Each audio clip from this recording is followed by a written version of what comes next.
Welcome to another episode of She Has Something to Say. And today I've got Lindsay Cashin with us, and I'm honored. Literally, she is a powerhouse, gentle soul, and she's really making an impact in a very unique place with her career. And personally, she's just a bundle of joy and just positive, optimistic human. She is the Director of People. Gotta love that title, Lindsay. That's awesome. Director of People for the Honor Foundation. And we're going to talk about what the Honor Foundation is and their why and the impact that they're making and Lindsay's role in that in a moment. What I love about Lindsay is she describes herself as a natural teacher, and we're going to talk about why around that. She is a human resource expert, and also she is a spouse of an active duty Marine. And by the way, Lindsay, if you are a spouse, you are a Marine. Definitely, in all kinds of ways. I also want you to know that Lindsay is a member of Tri Delta, and so there's some topic and discussion around that as well that we'll have.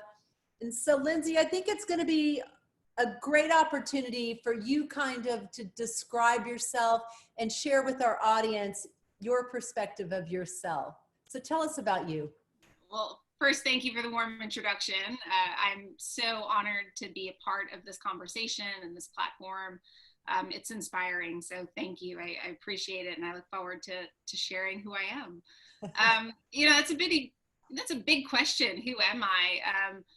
I'm a lot. I'm a wife, I'm a mother, I'm a professional, but I'm at the root of it, I'm just very passionate about serving others. And that's the root of and the heart of servant leadership is how can I give the most of myself to impact others? So that goes in a lot of different roads for me. And I'm in a very fortunate position where I've been able to get back on one road and I'm balancing personal, professional, and all of the in between.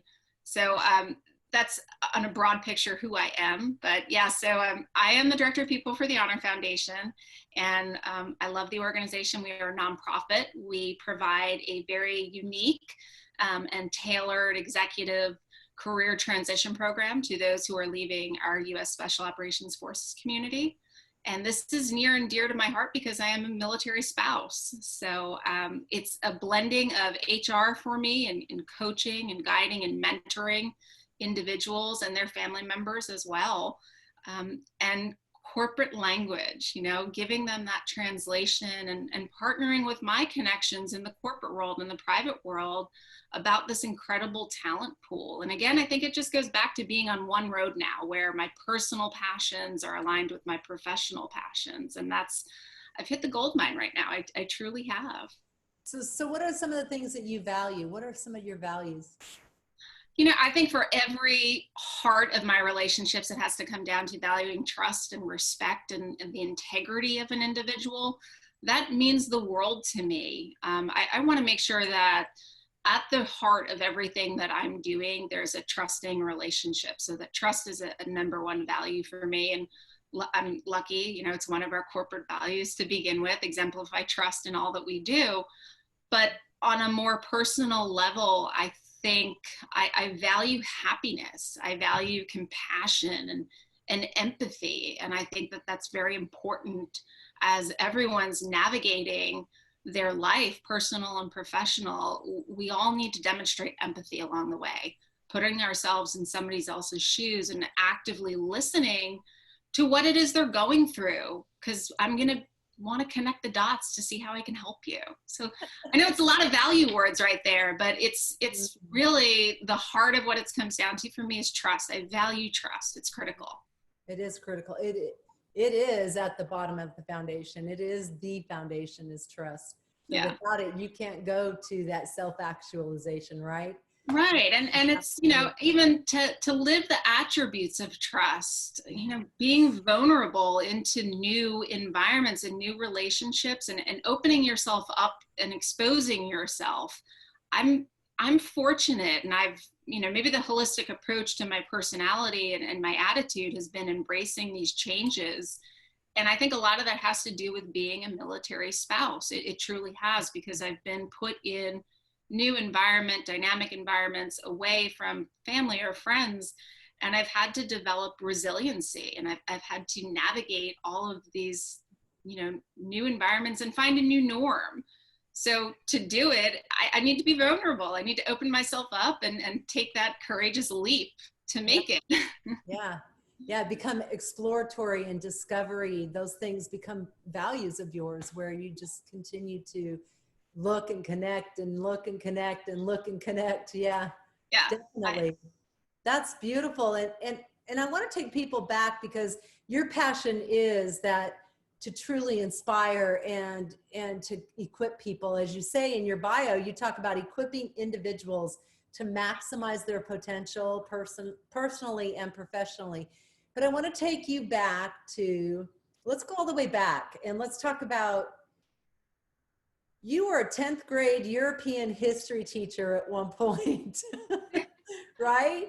And then your undergraduate is in sociology. And fast forward, here you are, is the director of people of an organization that is truly transitioning individuals, strong leaders, into a new culture and into new environments. So I want you to go back a little bit and talk about what inspired you to become a teacher, and then also to gain your undergraduate in sociology, and then move you through that transition to where you are today.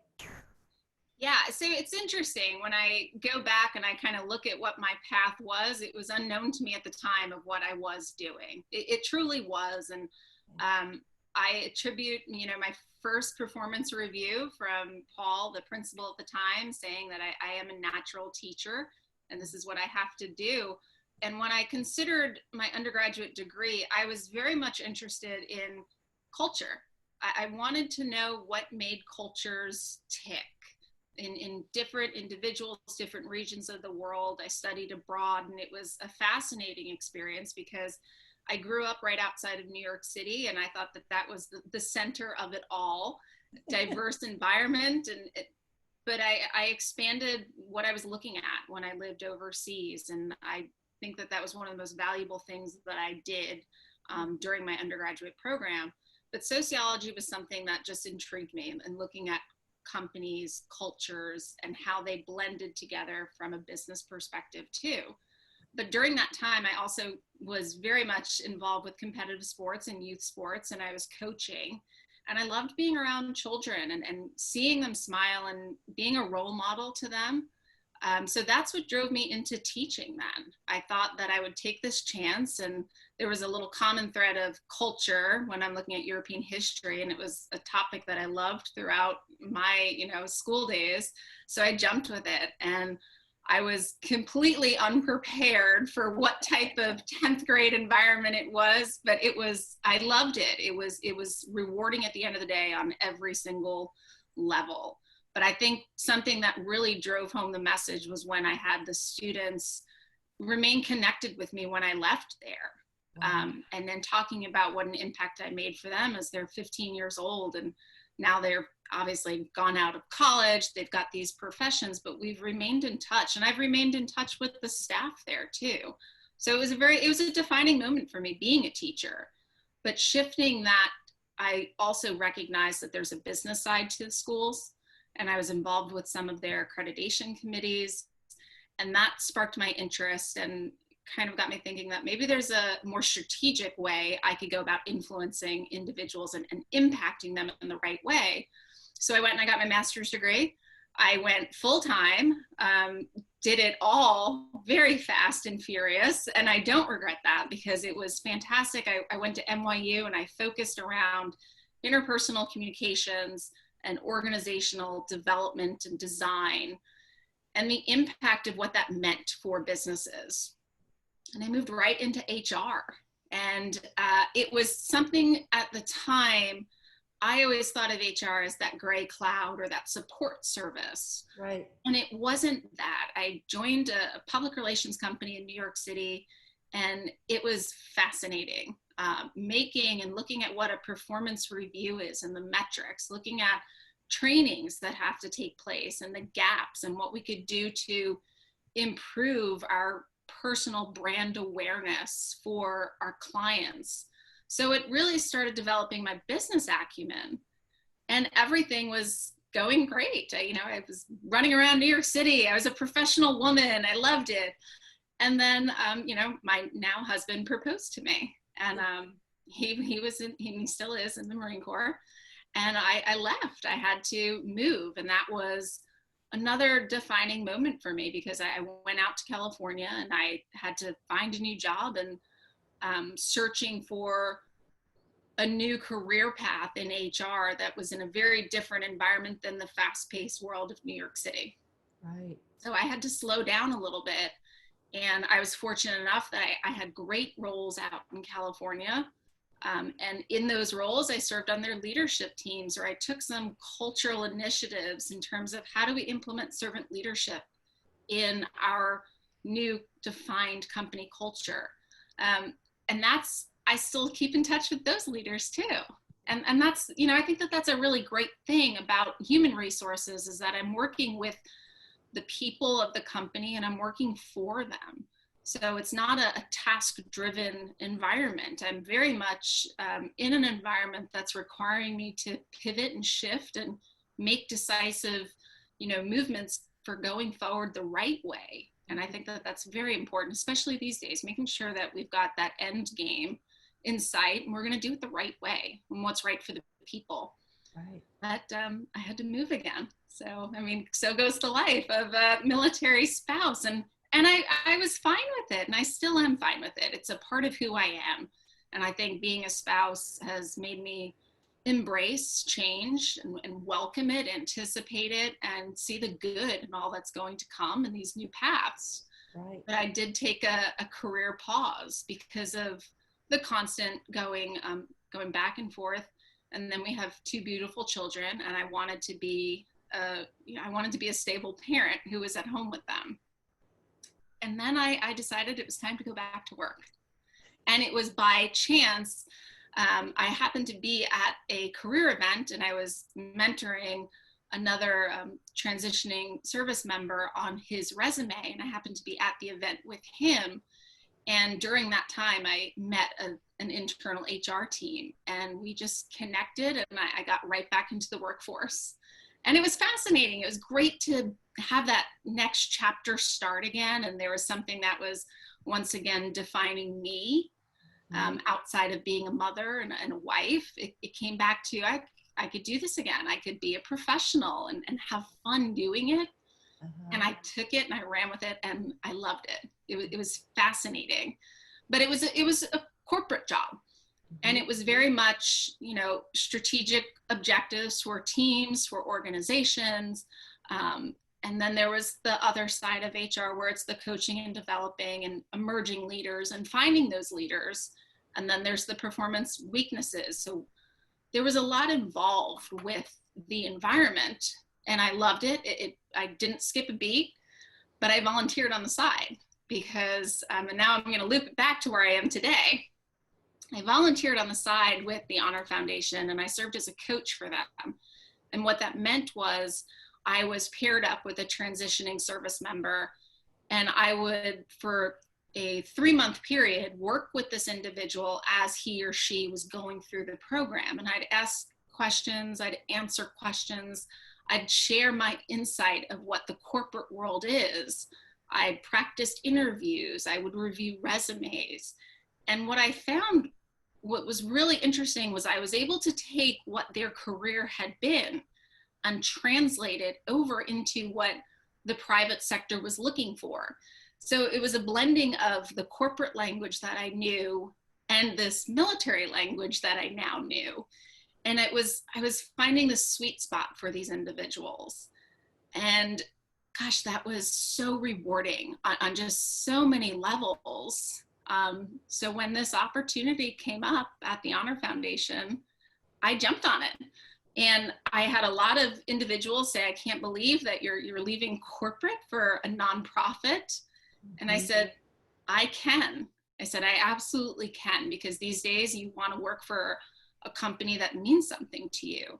And this, it means something to me. And I think that then that passion of purpose, it's in everything that I do. And that's rewarding on an entirely new level. Yeah. Yeah. Yeah, very much so. Hearing your story makes me think of all the pivots you made, right? All of the decision making you had to make throughout your life as you matured, not in age, but as in your professional career. And what was the importance of having people influence you? Who were they? I think back to that principle. He did influence me in realizing that I am going to be in a position one way or another that I need to help individuals and assist them and be a partner to them. My leader in California, Art, same thing. He opened my eyes to what it meant to work in a servant-led organization, what it meant to truly show compassion in what you do, and what it means to work for a company where family comes first. And so it was very important for me to make sure, as I kept going forward, my family was coming first. And yeah, those pivots, that's what it was. I made sure that my family did come first. I'm, anybody who meets me, I'm a wife and a mother above everything else. And that's the heart of me right there. But I think that has also made my heart where it is today in giving back and in serving in this new capacity, because I look at the individuals who I serve, who I'm coaching and guiding, and I'm seeing their family in me. So I know what the anxiety or the stresses are that they're going through, because I'm one of those families. So talk about that a little bit further, because that is important, especially for women leaders who have children, and that they are able to make it all work. And what does it take? What does it really take to be a good mom, to be a good leader, to be a good employee, to be a good sister and daughter, and all those things, that balance that we constantly make ourselves aware of? Talk about what does it take to do that?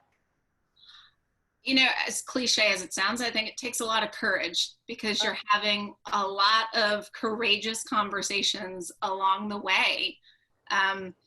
Being true to yourself and being able to be you and be your authentic you where you are. I think that that's critically important. So I've loved seeing some of the videos of Zoom conversations where kids walk in the background, and well, that's the environment as it is right now. And embracing that and accepting it's very important.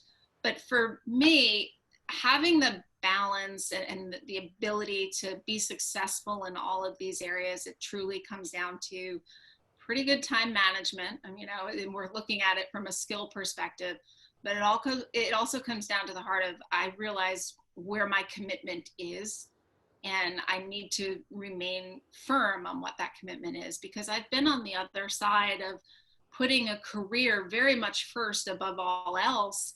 And I don't want to be that woman who's on a call at 2 a.m. in the morning, just because it's of a time difference. I want to make sure that I'm able to disconnect.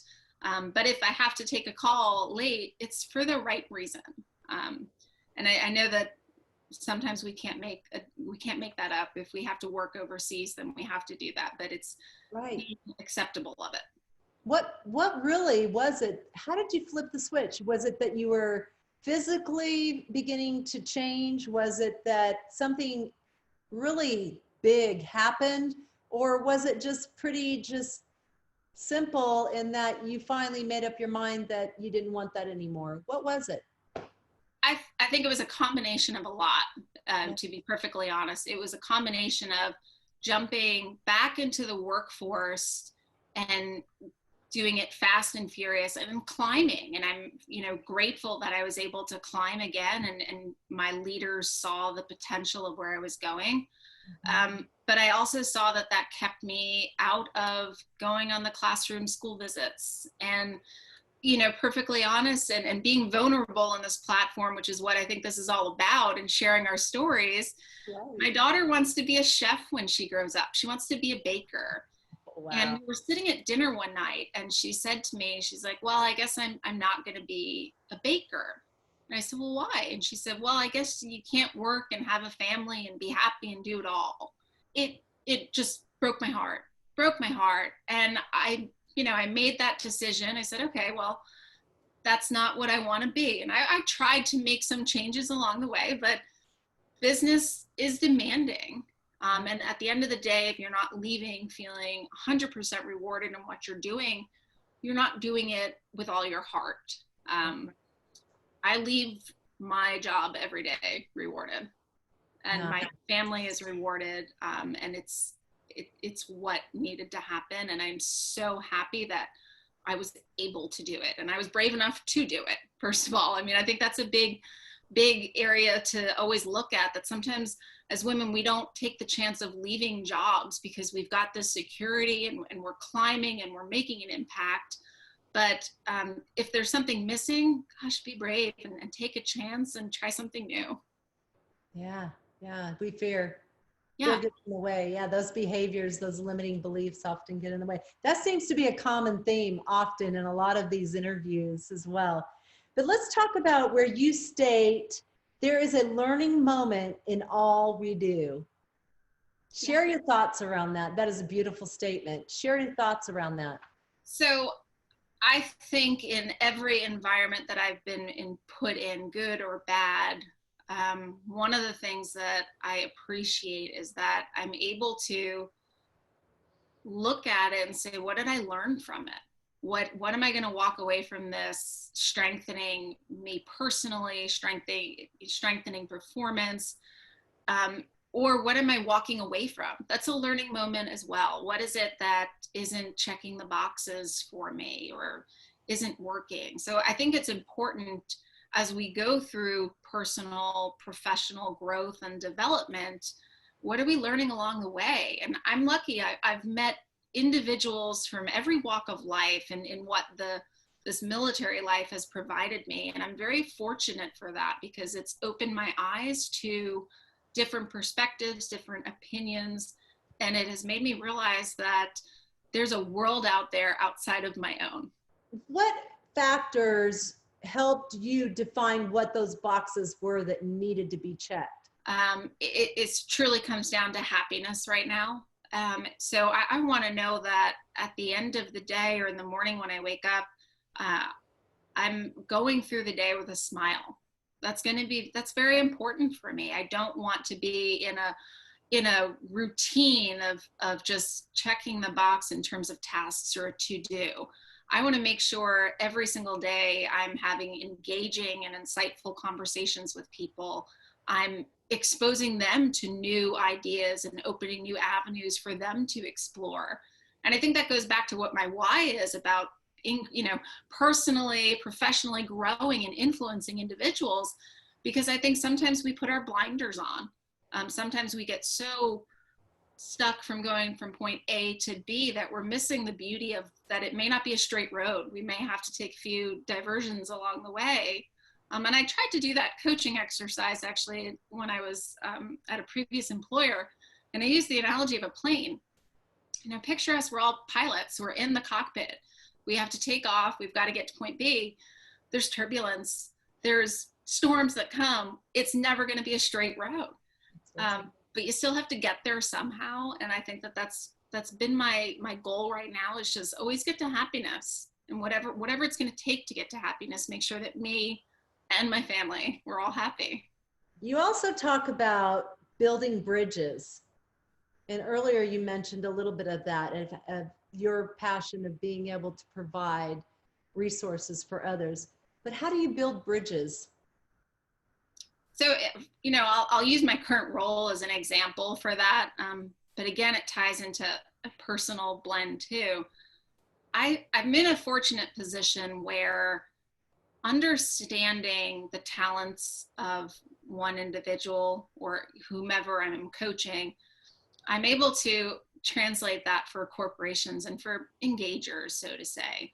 So building bridges for me in terms of what my role is right now is, one, connecting individuals to have these conversations with organizations who they may not even have thought of to begin with.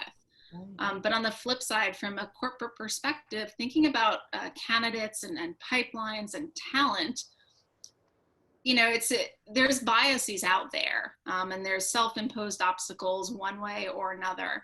So if I can connect those dots and build the bridge to have exploratory conversations or open a new passion for somebody, gosh, that's what I'm going to try and do. So right now it takes a lot of picking up the phone or Zoom these days, although I do miss just picking up the phone. I will say that.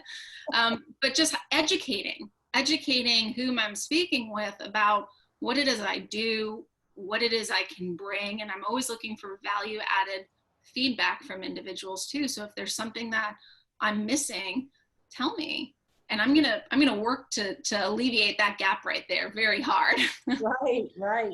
And I want you to kind of tap into the challenges that the veterans and the military spouses are having with transition, and how the resources and the tools that you and the organization have helped them with that transition. But what are some, because a lot of people don't understand that.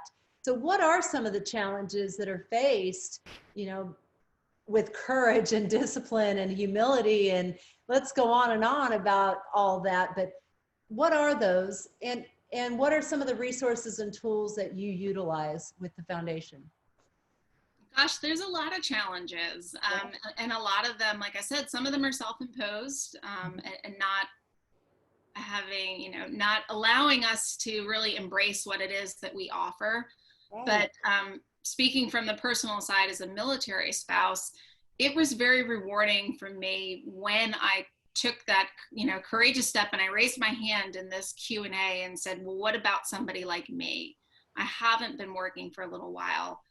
Where do I start? So I think asking for help was and is something that we all need to do, because everybody wants to help. When there's an emotional or an inspiring story behind what it is that you've gone through in life, people want to help. The generosity is there. So I think for spouses, one of our challenges has always been continuing employment. I mean, there's no secret that that's an issue right now, and across multiple platforms. I think for myself, I've been fortunate that I've utilized my knowledge, skills, abilities. I've utilized my education to come in and make the impact as best I possibly could by being transparent, being honest in conversations, and going back to what those values are for me. Again, you know, being trusting to individuals and looking at the picture in a very different perspective. I recently did a Gallup strengths exercise, and my number one strength was individualization. And for those who don't know what that means, it means I see the uniqueness in every individual that I'm speaking with. And whether I'm speaking in an individual or a group setting, gosh, that's a really valuable tool to have these days, because nobody wants to know what's wrong with them. We want to know what's right and what we could do to, and I shouldn't say what's wrong with you, because there's weaknesses, but there's just opportunities for strengthening. But we want to know what you can do and where you could make an impact. So I think that that's very important. For the individuals who I coach and I guide through our program, I think the Honor Foundation does a fantastic job for 3 months of providing a program in 3 phases that really tailors the curriculum to these elite warriors that we serve. It's the top of the top, the best of the best, so to say, and anything that we give them is value add. So we do Simon Sinek Start with Why. We give them the Gallup's assessment. We also do resume night, LinkedIn profiles. So the bulk of what HR items are. Right. And then we visit corporations. And I think that it's a tool that's it's not available at the caliber that we do it. And I'm very proud of that, because the commitment that we have to serve them with honor for life is true. We have 725 alumni right now. And at any point, those 725 alumni can come to myself or team members and ask for help. And we are there to serve them and give that to them. So there's that safety and that security network. Much like what my sorority was, or much like what being in the profession of arms for these individuals is. It's a brotherhood or a sisterhood. And I think that that's very important because we're all looking for a network of support. For these individuals to know that they have that with us, I think it's empowering. It truly is empowering. The word family, it makes me think that you're broadening the definition of family in so many ways, and the value that you hold around family is so important, and your alignment to this is beautiful. Absolutely. Yeah, I think, family for me, when I was growing up, it was my family. Uh-huh. I have learned that I am part of another family, and I wouldn't trade that for anything. It has just brought nothing but great learning moments, like I said, but it brings happiness. I've had new people in my life who I never would have had in my life if I hadn't moved from New York to California, first and foremost. I want to thank you first and foremost for opening up and sharing with us your life, definitely the journey you've had in regards to how you've gotten to where you are today, and talked a little bit about some of those things early on that held you back.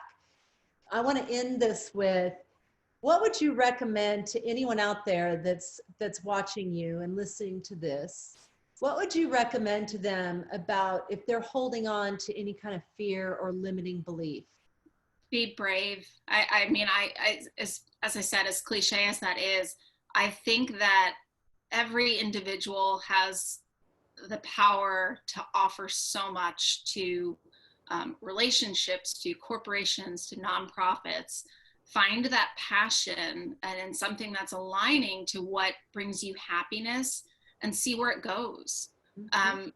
I think that's very important. And I never would have thought that as I've gone to NYU, I've had this working in Manhattan, I never would have thought that I would have ended up at a nonprofit. It just wasn't on my radar as I was beginning my career. But for individuals who are new in the career field or exploring new paths, I think it's very important to be open-minded in what you're looking at. And I think being vulnerable of accepting failure along the way, it's humbling. It truly is one of those times in your life where something may not work out the way you anticipated, but there is a light at the end of the tunnel. It's going to be, maybe it's, a little foggy right now, but I think be brave. We have so much to offer as military spouses, as women, as mothers, as wives. And finding that sweet spot of balancing it all, I think that's very important. What would you say to someone that comes up against negativity in that process? What would you say to them? Be above them. I think it's something somebody once said to me, that in situations such as that with negativity, be an eagle. And I kind of tilted my head and I'm like, why an eagle? And they say, because they soar above it all. And I think that that's very important. Don't get taken down by negativity. Typically, if there is negativity, it's because it's being pushed on you because of something personal to the other individual. So realizing, try and be around like-minded individuals, but explore new relationships as well.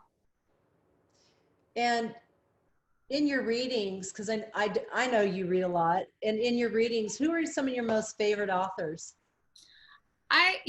From the business perspective, I do love a good Stephen Covey or John Maxwell. I mean, from an HR perspective, how could you not? I just finished a book recently, and I can't think of his name actually, Donald Phillips. It was Lincoln on Leadership. Yes. I thought it was a fascinating book, and it was so many lessons learned throughout it. But one of the takeaways that, he said in it was that genuine leaders are catalysts for change. And that stuck with me, because as I go through my day-to-day here, I'm inspired by those who I serve, because gosh, they are changing the world, and they can continue to change the world in their next careers and organizations. So I go back to that to be a leader, to be a woman these days, and every day to be a mom, to be a wife, it's genuine leadership. That's what it's going to come out of who you are. Mm-hmm. Yeah, it's inclusive, definitely. And we need it all. That's the great part about the reality of all of this today, and the conversation that's happening is we need it all. In order for this world to have peace, in order for this world to function well at its highest and best, and for individuals to be able to access resources and be of their highest and best. We need it all. Yeah. And I think, one of the great things about needing it all is we can have it all. We really can.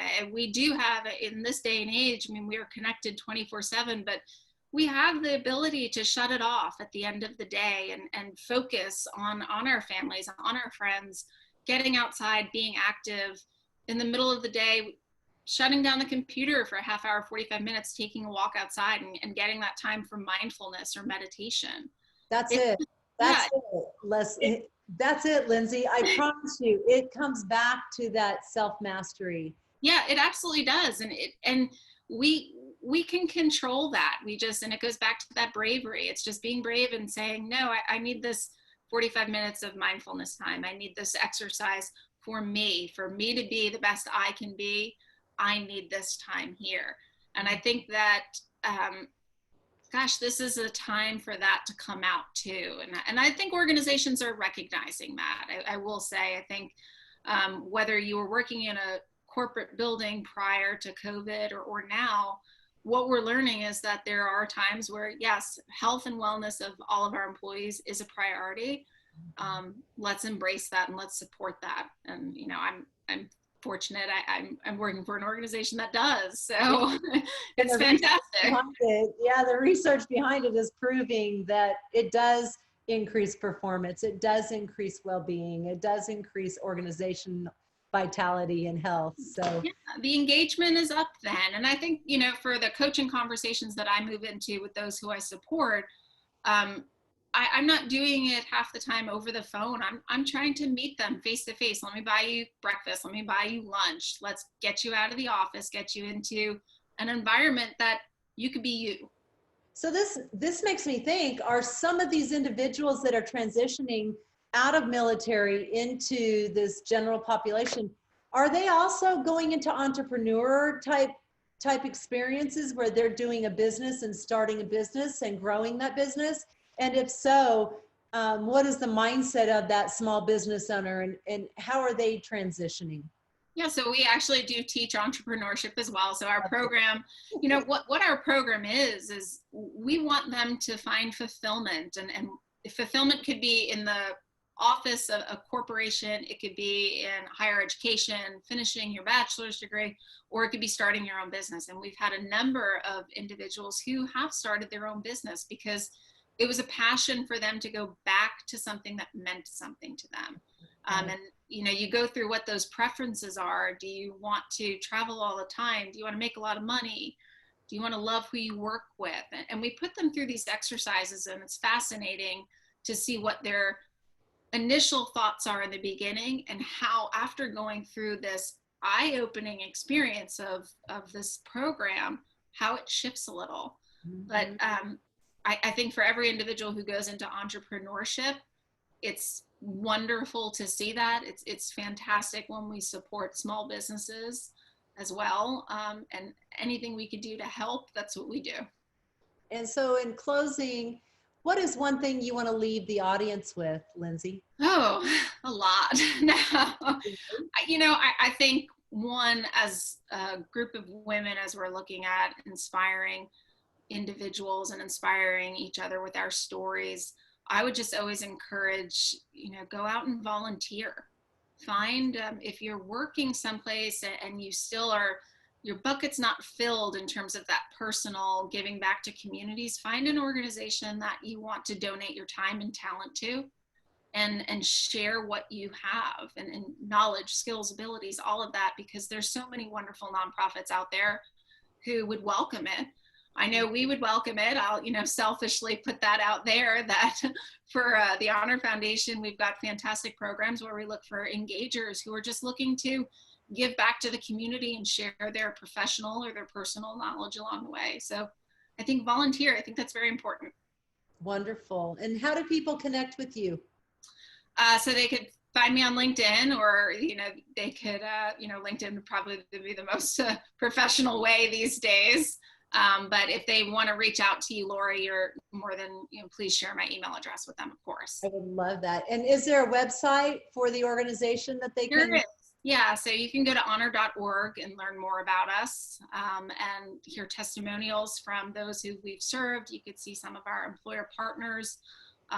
It's a fascinating website. There's some fantastic statistics up there, but it just goes to show why we came about and why we're looking to continue to make an impact.